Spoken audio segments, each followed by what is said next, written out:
And now it's time for 5 Final Fantasy fan theories that change everything. Get ready to have your world shaken. Disclaimer, these are fan theories. We are not saying they are correct. We are not saying they are incorrect. This is just for fun. Number 5. Squall is dead. Final Fantasy VIII is one of the weirdest games I've ever played in my entire life. And to just be completely honest with you, I think that's just what it is. Super weird. But other people have taken to trying to explain the weirdness, and some have come up with a fairly interesting theory. At the end of the first disc of the game, Squall and everybody face the sorceress Edea on a parade float. When they finally seem to defeat Edea, she uses magic to impale Squall with a massive ice spear. The theory states that from this point forward, Squall is simply experiencing a dream, a sort of end-of-life experience. Basically an extension of your life flashes before your eyes. And there's a pretty compelling bit of evidence, and that is that Final Fantasy VIII is one of the weirdest games I've ever played. And yes, I repeated that sentence in the exact same way I said it before for a reason. There are so many strange inconsistencies that are very conveniently explained as that's just how it is, like all the characters sort of randomly growing up in an orphanage together.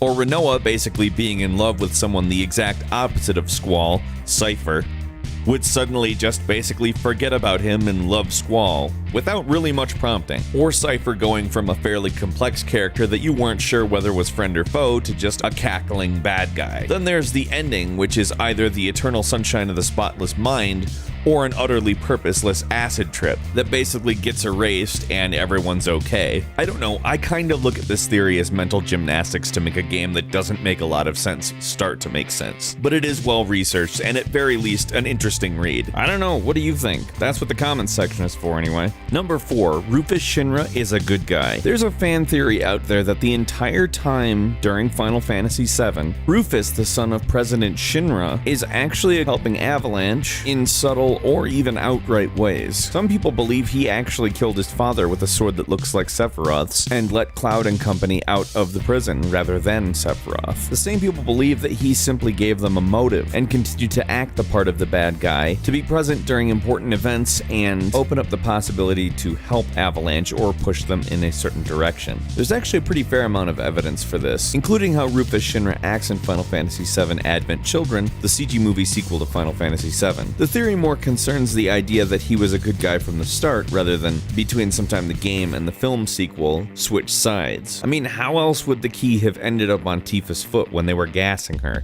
Pretty solid theory, to be honest. Number 3, the fact Final Fantasy XIII is all corridors up until a certain point is actually intentional and linked to the themes of the game. Now, if you've ever played Final Fantasy XIII, you know how incredibly linear it is. Until you get to Grand Pulse, the game feels like a hallway. Some fans believe this is to make you feel the feelings the characters feel about their journey. They're forced into it. They have no choice. They have no other direction to take, just forward, endlessly pursuing the exact same goal. Whereas once they get to Grand Pulse, they start to realize that Lissi aren't some lifeless monster doing the bidding of some other lifeless monster. They're people. They have choices. They have recourse. They can make changes to their fate if they really truly want to. This is reflected in the opening up of the game itself. Grand Pulse kind of lets you hop around and complete different objectives and missions. The idea is based somewhat on the concept of empathy, that you might identify with the characters better if you're feeling the same feelings that they are as the game progresses. Now, Square Enix has never actually made an official comment towards this, and there's no real reason to expect that they will.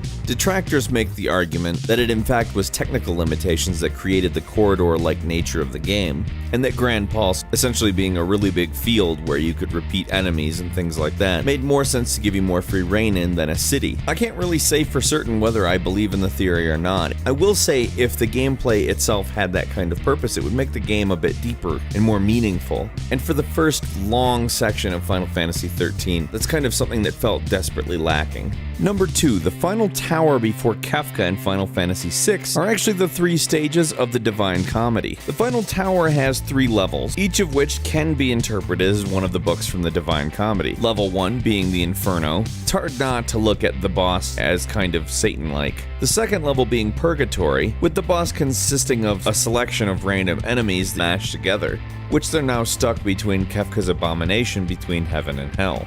Purgatory. The third level is the paradise, or to put it in Judeo-Christian terms, heaven. The symbolism of this boss is basically Mary, the mother of Jesus, resurrecting her son if he's killed with her tears. In fact, the Japanese version, the woman's head is actually named Mary, and Jesus is basically Kafka, which isn't a disturbing thought at all. And if you kill him, he shows up again, not necessarily on the third day, but resurrected nonetheless, above the tower. Playing into this mythology, one could say that the son dies, but the son is also the father. Anyway, above paradise is Kafka himself. He has now become a god. His appearance is actually pretty similar to Lucifer as described in literature.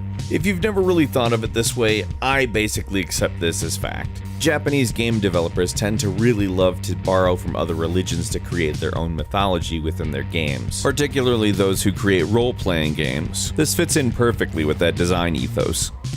And number 1 is a theory that all of the Final Fantasy games are actually connected in a tightly knitted multiverse, and that Final Fantasy XIV is at the very center. Final Fantasy XIV repeats a lot of key elements of the entire series mythology in a way that structures its world as sort of an amalgamation of many other Final Fantasy worlds. And then there's Final Fantasy IV, the After Years, which basically flat out says that the first 4 games are definitely connected. Then of course there's Dissidia Final Fantasy, which two gods grab various heroes and villains from Final Fantasy to fight as champions in a mirror dimension, with the ultimate prize being their own universe. This actually hints at the idea that these universes are connected and that doors can be opened between them. Side note, I don't really know how seriously you take Dissidia Final Fantasy, and if it's not very, that's perfectly fine. There's other evidence. Gilgamesh from Final Fantasy V gets banished into quote-unquote the void. The Gilgamesh we see in every further entry of Final Fantasy is the same Gilgamesh. It's even rumored that if you properly translated Final Fantasy VIII into English, he actually asks Squall if he is Bart's. This creates an actually pretty strong case for the idea that all these worlds are connected in some way. And then there's the fact that Final Fantasy X